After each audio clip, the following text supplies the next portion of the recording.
Hello everyone, welcome to all India students community. दोस्तों, आप सभी का स्वागत है आपके अपने परिवार ऑल इंडिया स्टूडेंट्स कम्युनिटी में। और आज से मैं आप लोगों के लिए स्टार्ट कर रहा हूं लेखपाल के लिए ग्राम समाज एवं विकास के बेहतरीन क्वेश्चंस की एक सीरीज़। और इस सीरीज़ के अंदर दोस्तों, जब तक आप लोगों का एग्ज़ाम होगा, मैं आप लोगों को 1500 क्वेश्चन के आसपास कवर कराऊंगा। धीरे धीरे हम 20-25 क्वेश्चंस डेली करते रहेंगे और इतने क्वेश्चन मैं आपको बहुत जल्द करा दूंगा। आप लोगों का जैसे ही एग्ज़ाम डेट आएगा, हम नंबर ऑफ़ क्वेश्चंस बढ़ा देंगे। और इस सीरीज से आप लोगों को 100% इन 15 क्वेश्चन में से पूरे 25 में से 25 क्वेश्चन आपको एग्ज़ाम में मिल जाएंगे। आपके लिए नोट्स भी मैं तैयार कर रहा हूँ, जो आप लोगों को 1 फरवरी तक आप लोगों के पास प्रोवाइड करा दिए जाएंगे। और डेली का ये टेस्ट का आप पीडीएफ भी डाउनलोड कर सकते हैं। उसका लिंक टेलीग्राम में दिया गया है, मतलब नीचे डिस्क्रिप्शन में दिया गया है टेलीग्राम का लिंक। तो चलो शुरुआत करते हैं। और अगर आप लोगों को पता हो तो जवाब देना, नहीं पता है तो मैं आप लोगों को बताता ही रहूँगा, ठीक है। आप कमेंट भी कर सकते हैं। और सीरीज़ अगर आप कंटिन्यू रखना चाहेंगे तो मुझे बता देना कि सर कंटिन्यू रखिएगा। पहला क्वेश्चन है, भारत के प्रधानमंत्री द्वारा संपूर्ण राष्ट्र के विकास में विज्ञान और प्रौद्योगिकी को महत्वपूर्ण भूमिका दिए जाने के अनुरूप 21 जैव विज्ञान राष्ट्रीय विज्ञान एवं प्रौद्योगिकी मिशनों को किस वर्ष आरंभ किया गया। देखते हैं कितने लोग इसका सही जवाब दे पाएंगे। 1990 में, 1999, 1995 या 2000 में। क्वेश्चन समझ में आया है? 21 जैव विज्ञान राष्ट्रीय विज्ञान एवं प्रौद्योगिकी मिशन शुरू किए गए थे प्रधानमंत्री द्वारा, और इनको स्टार्ट किया गया था दोस्तों 1999 में। करेक्ट आंसर होगा 1999 में। याद रखिएगा, जैव विज्ञान राष्ट्रीय विज्ञान एवं प्रौद्योगिकी मिशन जो भारत के प्रधानमंत्री द्वारा शुरू किए गए, इनकी शुरुआत 1999 में हुई थी। क्योंकि योजनाओं से बहुत क्वेश्चन आप लोगों के यहाँ पर पूछे जाते हैं कृषि रिलेटेड। वर्तमान में कृषि का राष्ट्रीय सकल घरेलू उत्पाद जीडीपी में योगदान है। दोस्तों, यहाँ पर ये क्वेश्चन 2012-13 के अकॉर्डिंग पूछा गया था। उस समय 17.4% था। अगर मैं आज की बात करूँ 2020-21 के दौरान, ये 19.7% के आसपास रहा है। तो इस चीज़ को आप याद रखिएगा, ठीक है। 2020-21 के दौरान जो जीडीपी हो गया है भारत का, जिसमें कृषि का अगर हम योगदान देखें जीडीपी में, वो 19.7% है।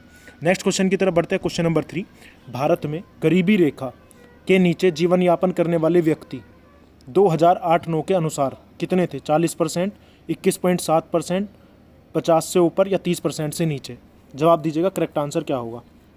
And the right answer will B 21.7%। जो 2008-9 के अनुसार थे वो 21.7% थे। अच्छा बताओ 2020-21 के अनुसार कितने हैं? देखते हैं आप मुझे बता पाएंगे कि नहीं बता पाएंगे। चलो गूगल पे सर्च करके बता देना। इससे आप लोगों का एक तरीके से क्या बढ़ेगा, आप खुद भी चीज़ों को सर्च करेंगे और आपको पता लगेगा किस तरीके के क्वेश्चन पहले एग्जाम में पूछे गए हैं। मैं प्रीवियस एग्जाम के आधार पर ये क्वेश्चन आप लोगों के लिए लेकर आया हूँ। क्वेश्चन नंबर 4, भारत को कितने कृषि पारिस्थितिक क्षेत्रों, जिसको बोला जाता है एग्रो इकोलॉजिकल जोन में विभाजित किया गया है? भारत को कितने एग्रो इकोलॉजिकल जोन में विभाजित किया गया? 15, 8, 20, इनमें से कोई नहीं। And the right answer will B 20 agro ecological zone में भारत को जो है कृषि में विभाजित किया गया है। क्वेश्चन नंबर 5 है, देश को कितने कृषि जलवायु क्षेत्रों में विभाजित किया गया? एग्रो क्लाइमेटिक जोन्स बताइएगा, 10, 15, 5 या 20? And the right answer will B 15 जो है इसका सही जवाब होगा। क्लियर है? चलो नेक्स्ट क्वेश्चन है, उत्तर प्रदेश को कितने सस्य जलवायु क्षेत्रों में बांटा गया? उत्तर प्रदेश में, ये क्वेश्चन बहुत इंपॉर्टेंट हो जाता है क्योंकि उत्तर प्रदेश का लेखपाल का आप पेपर देने वाले हैं, तो यहाँ से क्वेश्चन आ जाएगा। उत्तर प्रदेश को कितने सस्य जलवायु क्षेत्रों में बांटा गया? तो ये बांटा गया है 9 में। कितने में? 9 will be the right answer. Question number 7 है, भारत में प्रथम कृषि विश्वविद्यालय जो 1960 में खुला, उसका क्या नाम था? बताइएगा। तो भारत में पहला कृषि विश्वविद्यालय जो 1960 में खुला, उसका नाम था GBPUAT पंतनगर। पूर्व नाम था UPAU, जो कि अब उत्तराखंड में है। तो आप यहाँ पर रखिएगा GBPUAT पंतनगर। क्लियर है? नेक्स्ट क्वेश्चन है, कौन सा समूह मासिक पत्रिका का है? खेती किसान भारती, फल फूल कृषि चयनिका, इंडियन जर्नल ऑफ हॉर्टिकल्चर या उपयुक्त में से कोई नहीं? जवाब दें।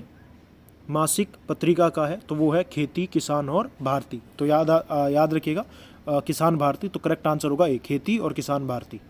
क्वेश्चन नंबर 9, राष्ट्रीय जल नीति कब लागू हुई? 87 में, 90 में, 1980 में या 1995 में?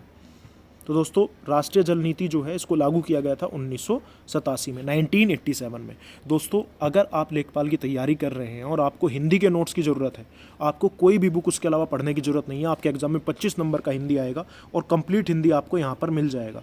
तो मेरा नंबर है 7827034344। इस नंबर पर फ़ोनपे, पेटीएम, गूगल पे करके आप हिंदी के नोट्स ले सकते हैं।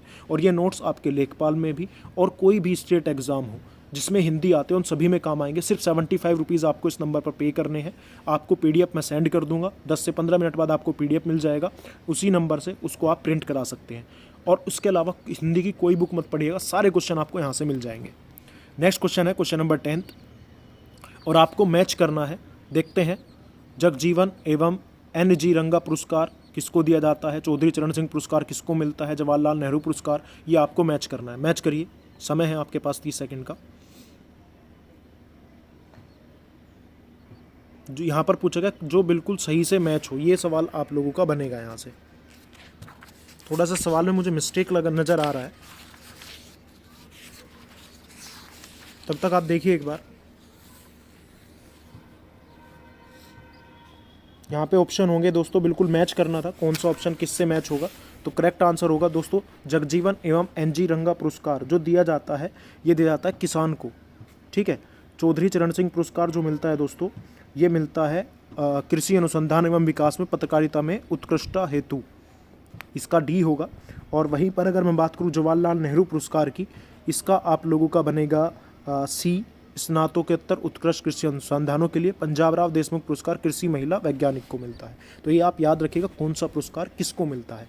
जगजीवन एवं NG रंगा पुरस्कार किसान को विविधीकृत खेती हेतु, चौधरी चरण सिंह पुरस्कार कृषि अनुसंधान एवं विकास में पत्रकारिता के लिए, जवाहरलाल नेहरू पुरस्कार स्नातकोत्तर उत्कृष्ट कृषि अनुसंधानों में, और पंजाब राव देशमुख पुरस्कार कृषि महिला वैज्ञानिक को। बढ़ते हैं क्वेश्चन नंबर 11 की तरफ। क्वेश्चन नंबर 11 तो आपके सामने है, आपको इसको मैच करना है। बताइएगा, इसमें पूछा गया जो ICR पुरस्कार है वो वार्षिक, द्विवार्षिक एवं त्रिवार्षिक है। तो आपको बताना है कौन सा वार्षिक, द्विवार्षिक और त्रिवार्षिक है, यानी कि मैच करना है।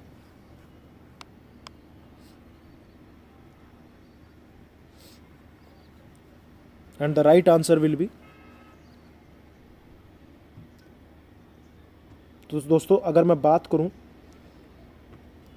सरदार पटेल भाक्र अनूप का सर्वश्रेष्ठ संस्थान पुरस्कार, ये वार्षिक है, ये द्विवार्षिक है और ये त्रिवार्षिक है। ये आप याद रखिएगा, सरदार पटेल वार्षिक है, लाल बहादुर शास्त्री द्विवार्षिक है और रफ़ी अहमद किदवई त्रिवार्षिक, यानी कि साल में एक बार, इसको 2 बार दिया जाता है और इसको 3 बार, 4-4 महीनों बाद, इस तरीके से। नेक्स्ट क्वेश्चन है क्वेश्चन नंबर 12, कृषि में युग्म पैदावार का आशय क्या उगाने से है। विभिन्न मौसमों पर 2 फसल, एक ही साथ 2 फसल, अन्य फसलों के साथ 1 फसल, या उपरोक्त में से कोई नहीं। And the right answer will B, एक ही साथ 2 फसल उगाने से है कृषि में युग्म पैदावार का आशय। दोस्तों हो सकता है बहुत सारी चीज़ें कन्फ्यूजिंग लग रही हो, पहला दिन है क्योंकि ऐसे ही क्वेश्चन आते हैं और इसीलिए मैंने ग्राम समाज और विकास के आप लोगों के लिए क्वेश्चन की सीरीज स्टार्ट की है। पादप लायन फाइटोट्रोन क्या है दोस्तों? फाइटोट्रोन क्या है? नियंत्रित परिस्थितियों में पौधों को उगाने के लिए, नियंत्रित परिस्थितियों में पौधों को उगाने के लिए फाइटोट्रोन एक सुविधा है। मैं डायरेक्ट क्वेश्चन का आंसर बता रहा हूँ ताकि आप लोगों का समय वेस्ट ना हो। मूल्य स्थिरीकरण कोष की स्थापना का अनुमोदन किन फसलों के लिए किया गया? And the right answer will B चाय, कॉफ़ी, रबर और तंबाकू। मूल्य स्थिरीकरण कोष की स्थापना के लिए चाय, कॉफ़ी, रबर और तंबाकू फसलों को लिया गया था। क्वेश्चन नंबर 15 है, बाजार का नियंत्रण किया जाता है केंद्र सरकार द्वारा, विपणन एवं निरीक्षण निदेशालय द्वारा, निजी एजेंसियों द्वारा या राज्य सरकार द्वारा? And the right answer will B विपणन एवं निरीक्षण निदेशालय द्वारा। विपणन एवं निरीक्षण निदेशालय द्वारा जो है बाजार का नियंत्रण किया जाता है। क्वेश्चन नंबर 16 पर बढ़ने से पहले दोस्तों, अगर आप यूपी पुलिस कांस्टेबल की तैयारी कर रहे हैं तो आप लोगों के लिए उड़ान बैच अवेलेबल है, जिसकी वैधता 8 महीने होगी, जिसमें आप लोगों को मैथ्स और रीजनिंग कंप्लीट मिलेगा और हिंदी की क्लासेज आप लोगों के लिए बिल्कुल फ्री रहेगी। सिर्फ 699 अवेलेबल है। वहीं पर अगर मैं बात करूँ लेखपाल के लिए, आप लोगों के लिए मैथ्स का क्लास जो है अवेलेबल कराया जाएगा, जो कि रिकॉर्डेड क्लासेस होंगी और ये आपको सिर्फ 399 में अवेलेबल करा दी जाएगी, 399 में। बहुत जल्द आप लोगों को ये 11 तारीख में अवेलेबल करा दिया जाएगा। भारत में जमींदारी भू व्यवस्था किसके काल में लागू की गई? William Bentinck, Lord Dalhousie, Lord Cornwallis या Lord Canning? And the right answer will be Lord Cornwallis. C, Lord Cornwallis will be the right answer. जमींदारी भू व्यवस्था। भारतीय दलहन अनुसंधान केंद्र कहाँ पर स्थित है? दोस्तों भारतीय दलहन अनुसंधान केंद्र ये कानपुर में है। कहाँ पर है? कानपुर में। तो याद रखिएगा, भारतीय दलहन अनुसंधान केंद्र कहाँ पर है? कानपुर में। क्वेश्चन नंबर 18, केंद्रीय समुद्री मत्स्य अनुसंधान संस्थान कहाँ अवस्थित है? कोची के अंदर। कहाँ पर है? कोची में। केंद्रीय समुद्री मत्स्य अनुसंधान संस्थान ये दोस्तों आपको कोची में मिलेगा। क्वेश्चन नंबर 19, केंद्रीय धान अनुसंधान संस्थान ये कहाँ पर है? And the right answer will B Cuttack. केंद्रीय धान अनुसंधान कटक के अंदर है। And the last question of the day, गांव में भी खेतों तथा छोटे कारखानों में बालक बालिका श्रमिक की तरह काम करते हैं। वयस्क होने पर इसका क्या परिणाम होगा? कार्य कुशलता में वृद्धि, आर्थिक स्वतंत्रता, परिवार की सहायता या शरीर में ढांचागत विकृति। जो छोटे बच्चे हैं तो क्या होगा? उनके शरीर में ढांचागत विकृति होगी, क्योंकि जो न्यूट्रिएंट्स उनको मिलने चाहिए थे वो नहीं मिल रहे हैं, और ऊपर से कारखानों में काम करने की वजह से क्या होती है, हमें इन्फेक्शन वगैरह बहुत सारी रोग होने लगते हैं। तो दोस्तों ये थे आज के 20 क्वेश्चन ग्राम समाज और विकास से। मुझे पूरी उम्मीद है आप लोगों को वीडियो पसंद आया होगा। अगर पसंद आया तो लाइक और शेयर करिएगा। मैं डेली आप लोगों के लिए एक वीडियो लेकर आया करूँगा, तो चैनल को सब्सक्राइब कर लीजिएगा और बताइएगा सीरीज़ कैसी रहेगी, क्योंकि अभी तो शुरुआत है। बहुत अच्छे अच्छे क्वेश्चन आप लोगों के लिए लेकर आने वाला हूँ। चलो, थैंक यू। जय हिंद, जय Bharat, take care, love you all, bye bye. ध्यान रखिए, खुश रहिए।